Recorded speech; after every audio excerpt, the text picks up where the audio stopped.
So back in early 2026, a war kicked off, thousands of miles away from India. You know, the kind of thing you see on the news and then pretty much forget about. But what if I told you that this one conflict, this seemingly distant event, had massive, direct consequences for India's economy and for your daily life? Let's dive into exactly how that happened. Now, I know what you might be thinking. Another conflict in West Asia. Why should I care about this one, sitting here in India? And you know what? That's a totally fair question. The world's a big place, full of problems that feel very far away. But this one was different.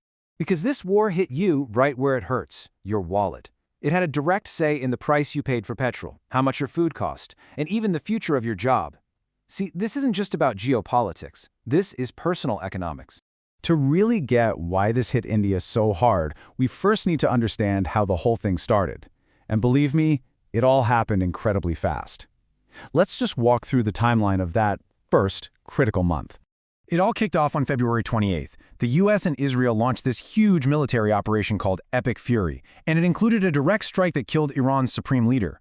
Just days later, on March 4th, Iran hit back, but not with missiles. They did something much more strategic. They shut down the Strait of Hormuz to all commercial ships. By the end of the month, Houthi forces were in the fight too, making the seas even more dangerous. It wasn't until April 8th that a fragile ceasefire was put in place, but honestly, the damage was already done. So Iran closes one narrow waterway. You might be thinking, how on earth could that create a global crisis? Well, it turns out this wasn't just any waterway. It was, quite literally, the world's most critical economic choke point. We are talking about the Strait of Hormuz. I mean, look at it on a map. It's just this tiny passage of water, but in economic terms, it's the world's main artery for oil.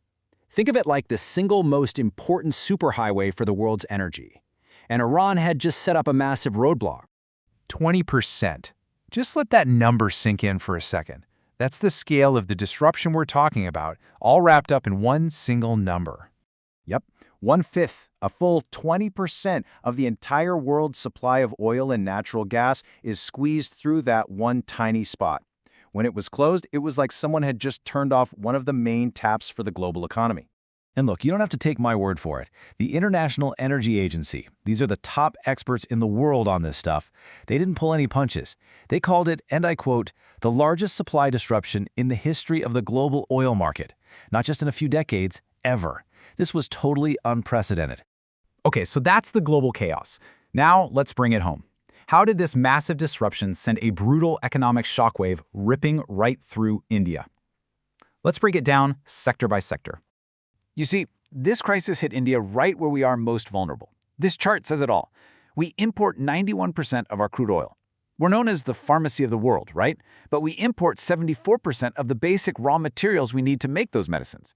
And our entire agricultural system relies heavily on imported natural gas to make fertilizer. These dependencies, they basically became our Achilles heel. And the very first and most obvious impact was on energy prices. Before the war, a barrel of Brent crude oil was about $70. After the strait was shut down, it skyrocketed, peaking at $126. And that price hike didn't just hurt at the petrol pump. It made literally everything that has to be made or moved more expensive. But it gets worse. That energy crisis very quickly started turning into something even scarier, a potential food crisis. And it all started with fertilizer, the stuff our farmers need to grow food. So here's the chain reaction that happened. India is the second biggest user of fertilizer on the entire planet. To make urea, which is a super important fertilizer, we need imported natural gas. With the war messing up shipping, the gas supply to our fertilizer factories was cut by 30%. All of a sudden, the harvest for essential crops like rice and wheat were at risk, and that created real panic among farmers. This crisis also forced everyone to completely rethink how we make things. For decades, the big idea was just in time. It was all about being super efficient, getting parts to the factory right when you needed them. Well, the 2026 war pretty much killed that idea. The new philosophy became just in case, which means you stockpile parts and materials to make sure you never run out. It's all about being resilient, not just efficient. Okay, so we've looked at the big economic picture. But what did all this actually mean for the average person in India? How did it feel in your day-to-day life? This table really lays it bare. Petrol prices, they shot up. The Indian rupee, it got weaker, hitting a record low of 92.62 against the US dollar, which made anything we import way more expensive. The pharma industry started warning that medicine prices would have to go up and that as many as 25,000 jobs were at risk. This was the real, tangible cost of that faraway war. And beyond all the economic data, there was a really profound human cost. This number isn't about percentages or prices. It's about people. 220,000. That's the number of Indian nationals who had to be brought home from the Gulf region as things got more dangerous. And this started a fascinating new trend of returnees. These were skilled professionals who came back and, instead of heading to the big metro cities, started investing and setting up shop in Tier 2 and Tier 3 cities, creating this unexpected boom in smaller towns. So, after we've looked at all this chaos, from oil prices and fertilizer shortages to this whole new migration trend, what's the one big lesson, the single most important takeaway from the 2026 crisis?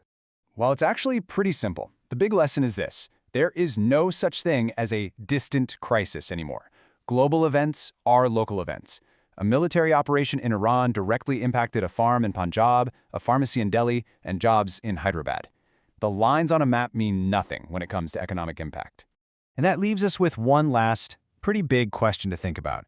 In a world that is so tightly connected by trade, energy, and supply chains, is it even possible for a major crisis to ever be truly far away?